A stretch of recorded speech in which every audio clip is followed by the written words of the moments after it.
ಶ್ರೀಗುರುಭ್ಯೋ ನಮಃ ಹರಿ ಓಂ. ಶಂಕರಂ ಶಂಕರಾಚಾರ್ಯಂ ಕೇಶವಂ ಬಾದರಾಯಣಂ ಸೂತ್ರಭಾಷ್ಯಕೃತೌ ವಂದೇ ಭಗವಂತೌ ಪುನಃ ಪುನಃ. ವಂದೇ ತಂ ಸಚ್ಚಿದಾನಂದಂ ಯತಿವರ್ಯಂ ಮಹಾಮತಿಂ ವೇದ ವೇದಾಂತಸಾರಜ್ಞಂ ಸದ್ಗುರುಂ ಪ್ರಣತೋಸ್ಮ್ಯಹಂ. ಶ್ರೀಗುರುಂ ಪ್ರಣತೋಸ್ಮ್ಯಹಂ. ಸದಾಹಂ ಸಂಪ್ರದಾಯಜ್ಞಂ ಸಂಯಮೀಂದ್ರಂ ಸದಾಶ್ರಯಂ ಸದ್ಗುರುಂ ಸಚ್ಚಿದಾನಂದಂ ಸದಾಚಾರಂ ಸಮಾಶ್ರಯೇ. ಶ್ರೀಮಚ್ಛಂಕರ ಭಗವತ್ ಪೂಜ್ಯ ಪಾದಮಹಾಸದ್ಗುರುಭ್ಯೋ ನಮಃ. ಶ್ರೀ ಶ್ರೀ ಸಚ್ಚಿದಾನಂದೇಂದ್ರ ಸರಸ್ವತೀ ಸದ್ಗುರು ಪಾದುಕಾಭ್ಯಾಂ ನಮಃ. ನಮೋ ನಮಃ ಸದ್ಗುರು ಪಾದುಕಾಭ್ಯಾಂ. ಶಂಕರ ಭಾನು ಚಾನಲ್ ವೀಕ್ಷಕರಾದ ತಮ್ಮೆಲ್ಲರಿಗೂ ಇಂದಿನ ಕಾರ್ಯಕ್ರಮಕ್ಕೆ ಹೃತ್ಪೂರ್ವಕವಾದ ಸ್ವಾಗತಗಳನ್ನು ಕೋರುತ್ತಾ ಈಗ ಕಾರ್ಯಕ್ರಮವನ್ನು ಪ್ರಾರಂಭ ಮಾಡೋಣ. ಶಂಕರ ಭಗವತ್ ಪೂಜ್ಯಪಾದಾಚಾರ್ಯರು ಭಾರತಾಂಬೆಯ ಗರ್ಭಾಂಬುಧಿಯಲ್ಲಿ ಅವತರಿಸಿ ಸಾಕ್ಷಾತ್ ಪರಮಶಿವನ ಅಂಶರಾಗಿ ಅವತಾರ ಮಾಡಿ ದಕ್ಷಿಣಾಮೂರ್ತಿ ಸ್ವರೂಪಿಗಳಾಗಿ ಇಡೀ ವಿಶ್ವಕ್ಕೆ ಬ್ರಹ್ಮಜ್ಞಾನ ಪ್ರಸಾರವನ್ನು ಮಾಡಿದಂಥ ಧೀರ ಸನ್ಯಾಸಿಗಳು. ಅಂಥ ಶಂಕರ ಭಗವತ್ ಪೂಜ್ಯಪಾದಾಚಾರ್ಯರು ವೇದಾಂತ ಪ್ರಸ್ಥಾನತ್ರಯ ಗ್ರಂಥಗಳಿಗೆ ಸುಂದರವಾದ ಭಾಷ್ಯಗಳನ್ನು ಬರೆದು ಅನಂತರ ನೂರಾರು ವೇದಾಂತ ಪ್ರಕರಣ ಗ್ರಂಥಗಳನ್ನು ಬರೆದು ಆತ್ಮಜ್ಞಾನದ ಸವಿಯನ್ನು, ಆತ್ಮಜ್ಞಾನದ ರುಚಿಯನ್ನು ಇಡೀ ವಿಶ್ವಕ್ಕೆ ಹಂಚಿದ್ದಾರೆ. ಇಂಥ ಶಂಕರ ಭಗವತ್ ಪೂಜ್ಯಪಾದಾಚಾರ್ಯರ ಕುರಿತು ಸಹಸ್ರಾರು ಜನ, ಲಕ್ಷಾಧಿಕ ಮಹಾತ್ಮರು, ಸಂತರು, ಸನ್ಯಾಸಿಗಳು, ಬ್ರಹ್ಮಜ್ಞಾನಿಗಳು, ವಿದ್ವದ್ವರಿಷ್ಠರಾದಂಥ ಪಂಡಿತೋತ್ತಮರು ಸ್ತೋತ್ರ ಮಾಡಿದ್ದಾರೆ.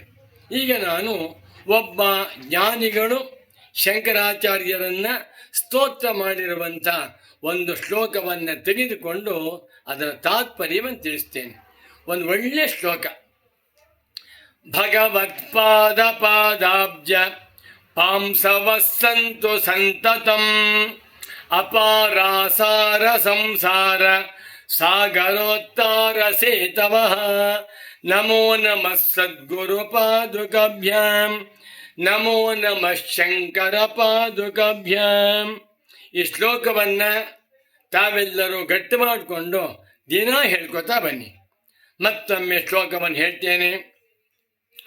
ಭಗವತ್ಪಾದ ಪಾದಾಬ್ಜ ಪಾಂಸವಸ್ಸಂತು ಸಂತತಂ ಅಪಾರಾಸಾರ ಸಂಸಾರ ಸಾಗರೋತ್ತಾರ ಸೇತವಃ. ನಮೋ ನಮಃ ಶಂಕರ ಪಾದುಕಾಭ್ಯಾಂ. ಶ್ಲೋಕಕ್ಕೆ ಪದವಿಭಾಗವನ್ನು ಮಾಡ್ತೇನೆ. ಭಗವತ್ಪಾದ ಪಾದಾಬ್ಜ ಪಾಂಸವಃ ಸಂತು ಸಂತತಂ ಅಪಾರಾಸಾರ ಸಂಸಾರ ಸಾಗರೋತ್ತಾರ ಸೇತವಃ. 5 ಪದಗಳಿಂದ ರಚಿತವಾಗಿರುವ ಒಂದು ಶ್ಲೋಕವಿದು. ಪೂರ್ವಾರ್ಧದಲ್ಲಿ 4 ಪದಗಳಿವೆ, ಉತ್ತರಾರ್ಧದಲ್ಲಿ ಒಂದೇ ಒಂದು ಪದ. ಏಕಪದಾತ್ಮಕಂ ಉತ್ತರಾರ್ಧಂ. ಭಗವತ್ಪಾದ ಪಾದಾಬ್ಜ ಪಾಂಸವಃ. ಭಗವತ್ಪಾದ ಪವಿತ್ರವಾದ ಮಂಗಳಕರವಾದ ಪಾದಗಳನ್ನು ಉಳ್ಳಂಥ ಶಂಕರ ಭಗವತ್ ಪೂಜ್ಯಪಾದಾಚಾರ್ಯರ ಪಾದಾಬ್ಜ, ಪಾದಕಮಲ, ಪಾದಕಮಲದ ಪಾಂಸವಃ ಧೂಳಿಗಳು. ಶಂಕರ ಭಗವತ್ ಪೂಜ್ಯಪಾದಾಚಾರ್ಯರು ಸಾಕ್ಷಾತ್ ಪರಮಶಿವನ ಅವತಾರ. ಅಂಥ ಮಹಾತ್ಮರಾದ ಯತಿಪುಂಗವರು, ನೈಷ್ಠಿಕ ಬ್ರಹ್ಮಚಾರಿಗಳು, ಸರ್ವಜ್ಞರು, ಬ್ರಹ್ಮವಿತ್ತಮರು, ಬ್ರಹ್ಮನಿಷ್ಠರು, ಜೀವನ್ಮುಕ್ತರು, ಜಗದ್ಗುರುಗಳು ಆಗಿರುವಂಥ ಶಂಕರ ಭಗವತ್ ಪೂಜ್ಯ ಪಾದಾಚಾರ್ಯರ ಪಾದಾಬ್ಜ, ಪಾದ ಕಮಲದ ಪಾಂಸವಹ ಧೂಳಿಗಳು, ಅವರ ಧೂಳಿಗಳು ಪರಮ ಪವಿತ್ರವಾಗಿವೆ. ಅವುಗಳು ಸಂತತಂ ಯಾವಾಗಲೂ ಕೂಡ ಸಂತು ನನ್ನ ತಲೆ ಮೇಲಲ್ಲಿ. ಭಗವತ್ಪಾದ ಶಂಕರಾಚಾರ್ಯರವರ ಪರಮ ಪವಿತ್ರವಾದ ಪಾದ ಕಮಲದ ಧೂಳಿಗಳು ಯಾವಾಗಲೂ ನನ್ನ ತಲೆ ಮೇಲಿದೆ.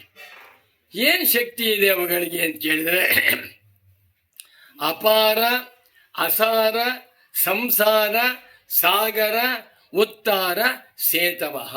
ಎಷ್ಟು ಚೆನ್ನಾಗಿ ಈ ಸಂಸಾರ ಸಾಗರ ಎನ್ನುವಂತಹದ್ದು ಅಪಾರವಾಗಿದೆ, ದಡಮೆ ಕಾಣಿಸ್ತಾ ಇಲ್ಲ.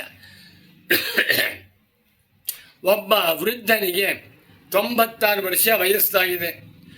3 ಜನ ಪತ್ನಿಯರು, 30 ಜನ ಮಕ್ಕಳು, 50 ಜನ ಮೊಮ್ಮಕ್ಕಳು, 40 ಜನ ಮರಿಮಕ್ಕಳು, ಇಡೀ ಕುಟುಂಬದಲ್ಲಿ 1,000 ಜನ ಇದ್ದಾರೆ. ಆ ಮುದುಗನನ್ನು ಕೇಳಿ, ಏನಪ್ಪ ಇಷ್ಟೆಲ್ಲ ಸಂಸಾರ ಮಾಡಿದ್ದೀಯಾ? ಈ ಸಂಸಾರದ ಉದ್ದ, ಅಗಲ, ಆಳ, ಎತ್ತರ ತಿಳಿದಿದೆಯಾ ಅಂದ್ರೆ ಇಲ್ಲ. ಇವತ್ತಿನವರೆಗೂ ನನಗೆ ನನ್ನ ಹೆಂಡತಿಯ ಮನಸ್ಸೇ ಅರ್ಥವಾಗಿಲ್ಲ. ಇವತ್ತಿನವರೆಗೂ ಸಂಸಾರ ಸಾಗರದ ದಡ ಸಿಕ್ಕಿಲ್ಲ ಅಂತ ಹೇಳ್ತಾನೆ. ಈ ಸಂಸಾರ ಸಾಗರ ಎನ್ನುವಂತಹದ್ದು ಅಪಾರವಾಗಿದೆ. ದಡವಿಲ್ಲದ ಸಂಸಾರ ಸಾಗರ, ಅಸಾರ, ಏನೂ ಸ್ವಾರಸ್ಯವಿಲ್ಲ. ಬೇಕಾ ತಿಂದಿದ್ದಾಯಿತು, ಸಂಪಾದನೆ ಮಾಡಿದ್ದಾಯಿತು, ಮೈ ತುಂಬ ಚಿನ್ನ ಬೆಳ್ಳಿ ಆಭರಣ ಹಾಕ್ಕೊಂಡಿದ್ದಾಯಿತು, ಒಳ್ಳೊಳ್ಳೆ ಬಟ್ಟೆ ಹಾಕ್ಕೊಂಡಿದ್ದಾಯಿತು, ಪ್ರಪಂಚವನ್ನೆಲ್ಲ ಸುತ್ತಾಡಿದ್ದಾಯಿತು. ಏನು ತಿಳ್ಕೊಂಡೆ? ಅಸಾರಃ ಸಂಸಾರ ಸಾಗರ. ಈ ಸಂಸಾರ ಸಾಗರದಲ್ಲಿ ಸಾರವೆಂಬುದೇ ಇಲ್ಲ, ರುಚಿ ಇಲ್ಲದ ಸಂಸಾರ.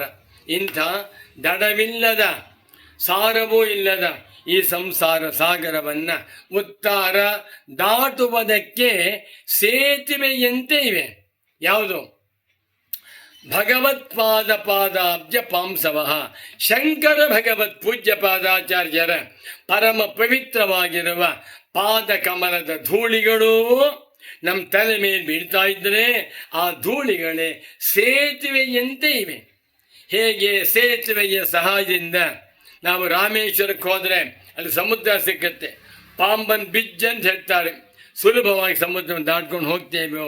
ಅದೇ ರೀತಿಯಲ್ಲಿ ಈ ಸಂಸಾರ ಸಾಗರ ಪುನರಪಿ ಜನನಂ ಪುನರಪಿ ಮರಣಂ ಪುನರಪಿ ಜನನಿ ಜಠರೇ ಶಯನಂ ಇಹ ಸಂಸಾರೇ ಬಹು ದುಸ್ತಾರೆ ಕೃಪಯಾ ಪಾರೆ ಪಾಹಿ ಮುರಾರೆ ಎಂದಿದ್ದಾರೆ. ಇಂಥ ಭಯಂಕರವಾದ ದುಃಖೋದಕವಾಗಿರುವ ಅನರ್ಥಕ್ಕೆ ಹೇತುವಾಗಿರುವ ಸಂಸಾರ ಸಾಗರವನ್ನು ಸುಲಭವಾಗಿ ದಾಟುವುದಕ್ಕೆ ಶಂಕರ ಭಗವತ್ ಪೂಜ್ಯ ಪಾದಾಚಾರ್ಯರ ಪರಮ ದಿವ್ಯ ಮಂಗಳಕರವಾದ ಪಾದ ಕಮಲದ ಧೂಳಿಗಳು ಯಾವಾಗಲೂ ಕೂಡ ನನ್ನ ತಲೆ ಮೇಲಿಲ್ಲಿ ಅಂತ ಕೇಳ್ಕೊತೇವೆ. ಅಂದರೆ ಶಂಕರ ಭಗವತ್ ಪೂಜ್ಯ ಪಾದಾಚಾರ್ಯರು ಎಂಥ ಮಹಾತ್ಮರು! ಅವರ ಪಾದ ಕಮಲದ ಧೂಳಿಗೆ ಇಂಥ ಶಕ್ತಿ ಇದೆ ಅಂದ ಮೇಲೆ ಇನ್ನವರ ಭಾಷ್ಯ ವಾಕ್ಯಕ್ಕೆ ಎಂಥ ಶಕ್ತಿ ಇದೆ.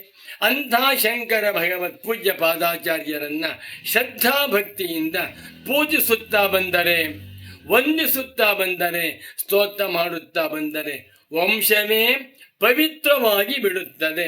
ಅಂಥ ಶಂಕರ ಭಗವತ್ ಪೂಜ್ಯ ಪಾದಾಚಾರ್ಯರಿಗೆ ಅನಂತಾನಂತ ಕೋಟಿ ಕೋಟಿ ಪ್ರಣಾಮಗಳು ಅಂತ ಹೇಳುತ್ತಾ ಮತ್ತೊಮ್ಮೆ ಶ್ಲೋಕವನ್ನು ಹೇಳ್ತೇನೆ, ಗಟ್ಟಿ ಮಾಡ್ಕೊಂಡ್ಬಿಡಿ ತಾವು, ದಿನ ಹೇಳ್ಕೊತಾ ಬನ್ನಿ. ಭಗವತ್ ಪಾದ ಪಾದಾಬ್ಜ ಪಾಂಸವ ಸಂತು ಸಂತತಂ ಅಪಾರಾಸಾರ ಸಂಸಾರ ಸಾಗರೋತ್ತಾರ ಸೇತವಃ ನಮೋ ನಮಃ ಶಂಕರ ಪಾದುಕಭ್ಯಾಂ. ಓಂ ಶಾಂತಿ ಶಾಂತಿ ಶಾಂತಿ.